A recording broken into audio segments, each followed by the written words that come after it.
पवित्र अनंतकालिक पुस्तक प्रेरितों के काम अध्याय 28। अब हम बच निकले तो पता चला कि यह द्वीप माल्टा कहलाता है। वहाँ के निवासियों ने हम पर अनोखी कृपा की, क्योंकि मैं बरसने के कारण ठंड थी, इसलिए उन्होंने आग सुलगाकर हम सबको ठहराया। तब पौलुस ने लकड़ियों का गट्ठा बटोर कर आग पर रखा तो एक सांप आँच पाकर निकला और उसके हाथ से लिपट गया। जब उन निवासियों ने सांप को उसके हाथ से लटके हुए देखा तो आपस में कहा, सचमुच यह मनुष्य हत्यारा है कि यद्यपि समुद्र से बच गया तो भी न्याय ने जीवित रहने न दिया। तब उसने सांप को में झटक दिया और उसे कुछ हानि न पहुंची, परंतु वे बाट जोहते थे कि वह सूझ जाएगा या एकाएक गिर के मर जाएगा। परंतु जब वे बहुत देर तक देखते रहे और देखा कि उसका कुछ भी नहीं बिगड़ा, तो अपना विचार बदल कर कहा, यह तो कोई देवता है। उस जगह के आसपास उस टापू के प्रधान उसकी भूमि थी। उसने हमें अपने घर ले जाकर 3 दिन मित्र भाव से पहुनाई की। पुबलियुस का पिता ज्वर और आम लहू से रोगी पड़ा था, अतः पौलुस ने उसके पास घर में जाकर प्रार्थना की और उस पर हाथ रखकर उससे चंगा किया।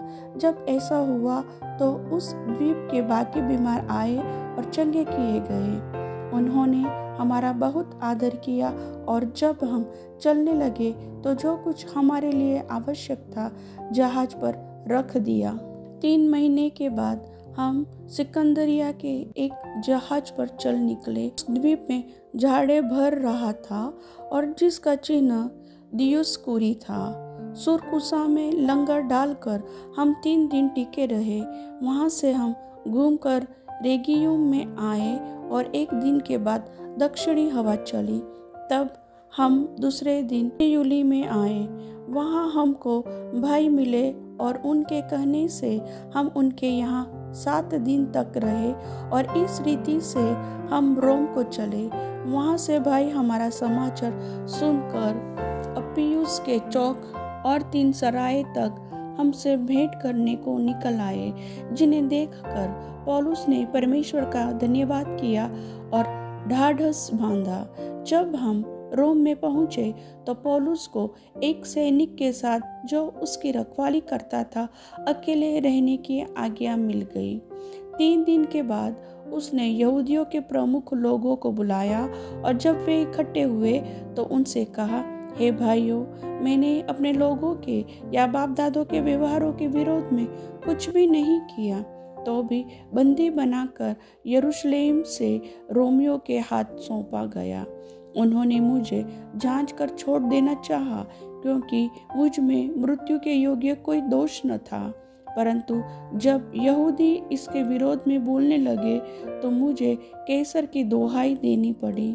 यह नहीं कि मुझे अपने लोगों पर कोई दोष लगाना था, इसलिए मैंने तुमको बुलाया है, तुमसे मिलूं और बातचीत करूं, क्योंकि इज़राइल की आशा के लिए मैं इस जंजीर से जकड़ा हुआ हूं। उन्होंने उससे कहा, न हमने तेरे विषय में यहूदियों से चिट्ठियां पाई और न भाइयों में से किसी ने आकर तेरे विषय में कुछ बताया और न बुरा कहा, परंतु तेरा विचार क्या है वही हम तुझसे सुनना चाहते हैं, क्योंकि हम जानते हैं कि हर जगह इस मत के विरोध में लोग बातें करते हैं।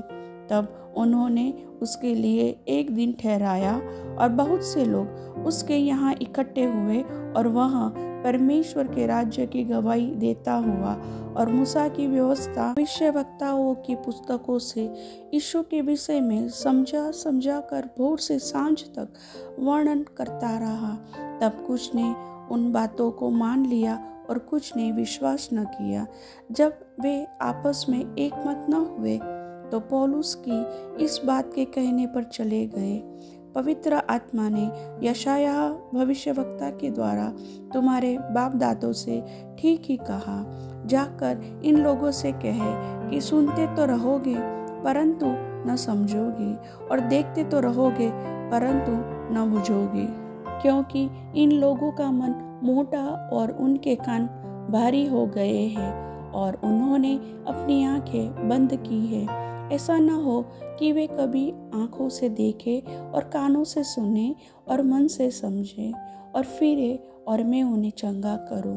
अतः तुम जानो कि परमेश्वर के इस उद्धार की कथा अन्य जातियों के पास भेजी गई है और वे सुनेंगे।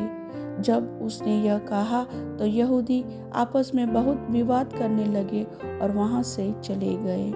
वह पूरे 2 वर्ष अपने भाड़े के घर में रहा और जो उसके पास आते थे उन सब से मिलता रहा और बिना रोक टोक बहुत निडर होकर परमेश्वर के राज्य का प्रचार करता और प्रभु यीशु मसीह की बातें सिखाता रहा। प्रभु वचन के सुनने वाले सभी भाई बहनों को आशीष दे। आमीन।